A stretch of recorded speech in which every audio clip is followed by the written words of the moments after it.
Hey everyone, if you're new here, subscribe. We drop mind-expanding content every week. What if I told you the rich don't just make more money? They have a completely different strategy for keeping it. A strategy almost nobody talks about. You work hard for your money, you save, you invest a little, but somehow building real, lasting wealth feels like trying to fill a bucket with holes.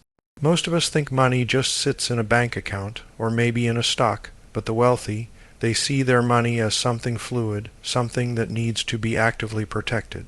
It's not about hiding money illegally. This is about legal structures and vehicles that shield assets from taxes, inflation, and even future lawsuits. And these aren't taught in schools. They understand something fundamental. The longer your money stays in one obvious place, the more vulnerable it becomes. It is a target, so where do they put it? The first place is not a bank. It's often in what are called irrevocable trusts. Sound complicated? It kind of is, but the idea is simple. You put assets into this trust and you no longer technically own them. The trust does. This shields them from future creditors, estate taxes, and even divorce settlements. It's a powerful tool, but it means giving up some control. You can't just pull the money out whenever you want. That's the irrevocable part. The second place is in permanent life insurance policies, but not the kind you think. We're talking about high cash value policies. These policies grow tax-deferred, and you can borrow against them tax-free. It's essentially a private bank for the wealthy, with assets protected from market volatility. You might have seen this play out in celebrity estates, where vast fortunes are passed down without major inheritance taxes. That's usually a trust at work. Or maybe you've heard of someone who lost everything in a lawsuit. If their assets were in a properly structured trust, they might have kept them. And that's the part nobody tells you. While your savings account is struggling to beat inflation, their cash value policies are quietly compounding year after year. It's not about being greedy. It's about protecting what you've built and making sure it continues to grow for generations without being eroded by external forces. And here's the third, most interesting place: private family foundations or donor-advised funds. These combine philanthropy with significant financial benefits. You donate assets, get an immediate tax deduction, and then you control how the money is distributed to charities over time.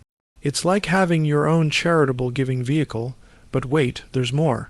These foundations can also employ family members, purchase assets like art, and even operate businesses, all under a tax-advantaged umbrella. It's not just about tax breaks, it's about controlling a pool of capital that serves family interests, philanthropic goals, and long-term wealth preservation. It is a powerful system. So what can you do? Start by thinking about your own financial vulnerabilities. Where is your money exposed from taxes, from potential risks? Even if you don't have millions, the principles of asset protection are the same. Diversify, understand tax implications, and look beyond basic savings accounts.